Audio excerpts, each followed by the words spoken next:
Hello my friends, welcome back to my channel. Hello everybody, welcome back. Today I have a pretty quick July TBR. I want to keep this kind of quick because I even, I love having TBRs just in case.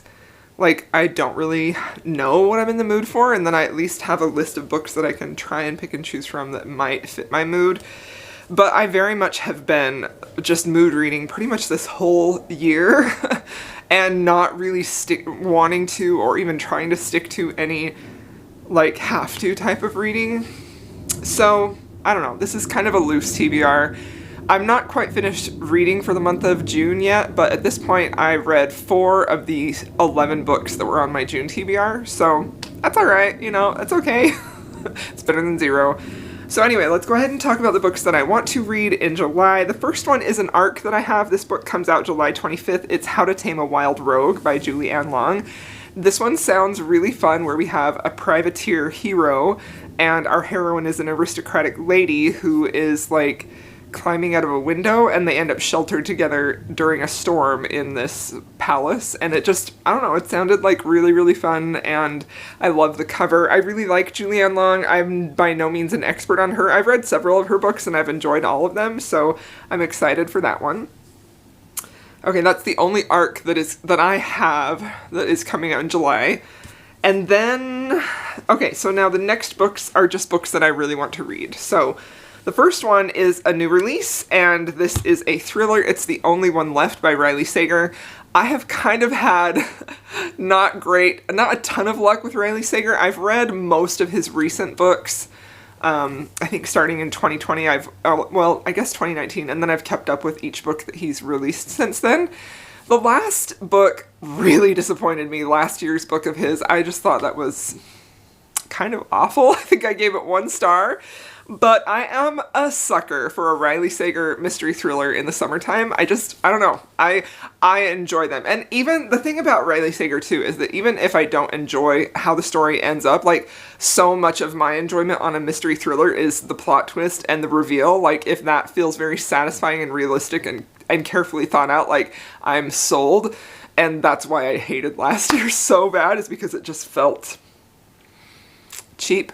But anyway, this one sounds super interesting, and I'm definitely I'm not ready to give up on this author yet. I think he's incredible as a writer, but I feel like a lot of times his plots, especially in recent years, have kind of not been great, and he's capable of more, and he has so much publishing money behind him that I'm like, why are we getting lower mid books from him? But so this one is basically about our heroine lives in this home mansion. She lives there by herself. At 17, there was this series of murders where her entire family was killed, and everyone believed that she had done it, but nobody could prove it, and she's never left the mansion since then, so she lives there all alone. And I'm not entirely sure what happens with the plot next, because I didn't really read much further into the blurb.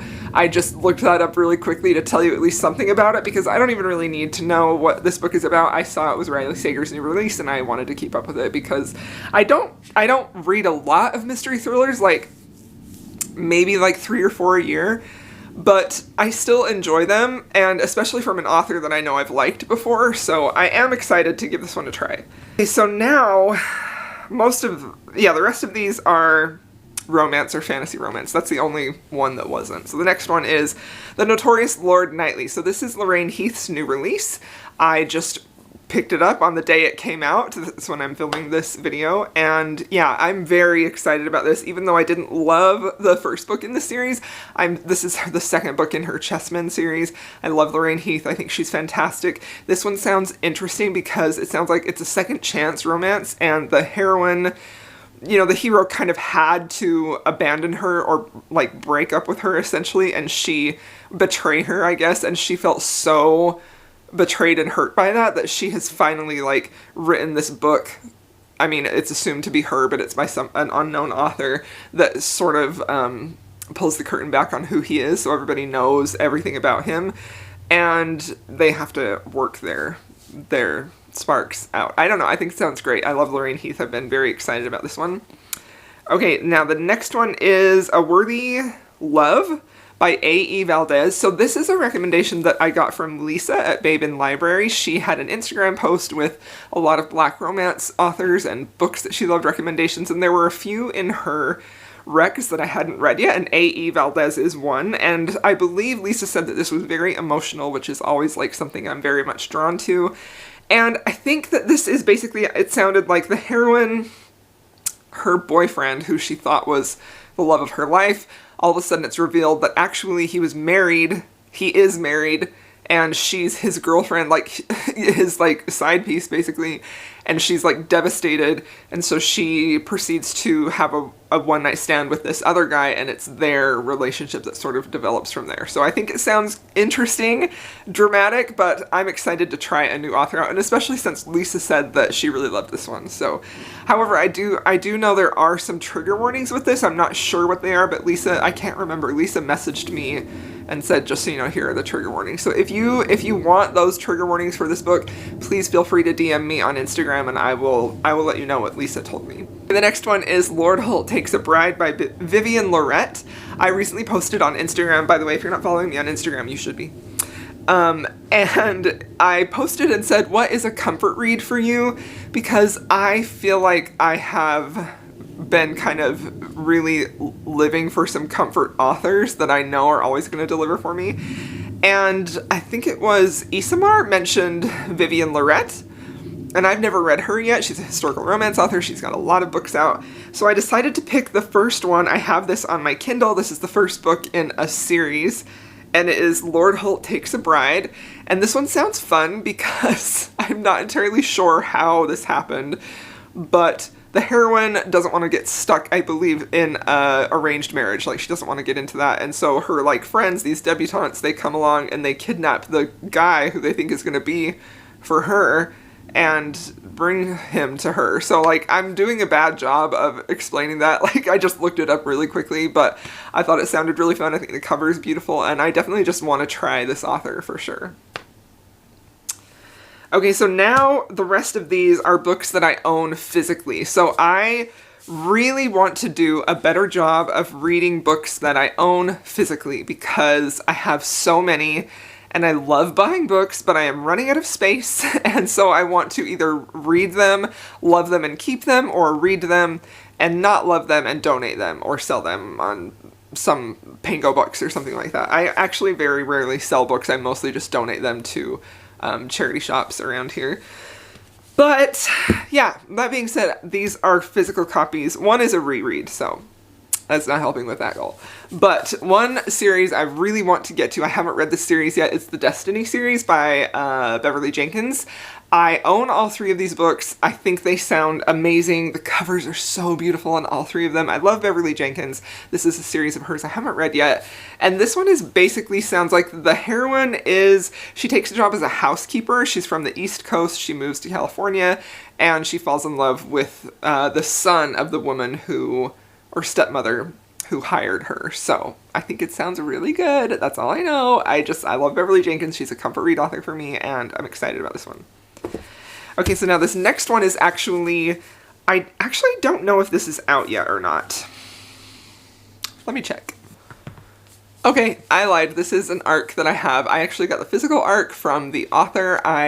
She was giving them away on Instagram and I was like, hey, I'd really like one. I thought the cover was beautiful. I've read one other book by this author and I liked it. I thought it was really fun and sweet. And yeah, this book comes out July 11th, so I need to kind of prioritize this because that's coming up soon. But, like, I think the cover is so sweet and cute, and it sounds like, so this whole series, this is the beginning of a new series, and it sounds like it's all about, like, hidden royalty. I mean, the series is called The Hidden Royals. So this one is basically a French princess who is, like, hiding in an English home after the aftermath of the revolution. Nobody knows she's a princess. She's trying to hide. She lives as a glorified houseguest of the British royal family, guarded and gilded, but also trapped. And the hero serves as the royal fixer in St. James's Palace, making messy situations disappear. He's the second son of an earl, so cleaning up indiscretions, it's hardly his goal in life, but he's kind of been thrust into that because of his mother's notoriety, so I'm not entirely sure what that is. So it says that it makes him less of a peer, more a member of the staff. So I don't know, I think it sounds really fun and cute, and I'm just excited about it. Okay, so now the next book that I want to read is a book that I got for my birthday. This was gifted to me by Esty. It's the second book in the Psy Changeling series. I love these covers. These are the UK covers. When I saw they were on Amazon, like, I immediately put it on my Amazon wish list because it's so beautiful. But, so this is a Psy Changeling. This is book 2 in the Psy Changeling series. It is Caressed by Ice. And this one sounds interesting. We have the hero. He was an elite soldier in the Psy Council ranks. Then he was forced to do terrible things in the name of his people. He defects, and he's now one of the most deadly of assassins. He meets Brenna, who is the changeling. She was innocent until she'd been abducted and had her mind violated by a serial killer. Her sense of evil runs so deep she fears she could become a killer herself. And then a dead body is found, and thus begins our story, and of course, the romance between them. So I'm very, very, very excited about this one. Can't wait to read it. Okay, now this one is actually a fantasy book that I've heard really good things about, but I believe it has some type of a romantic subplot into it, but I bought this book last fall, and I was so excited, and I actually started it, and I only got a few chapters in, and I don't even remember why I stopped reading it. I think at the time I was really having a hard time focusing on certain books, and I don't think it definitely wasn't the book's fault because it was captivating me. It also could be the fact that I only had this in paperback, and when I had time to read, it was either on like my Kindle or an audiobook.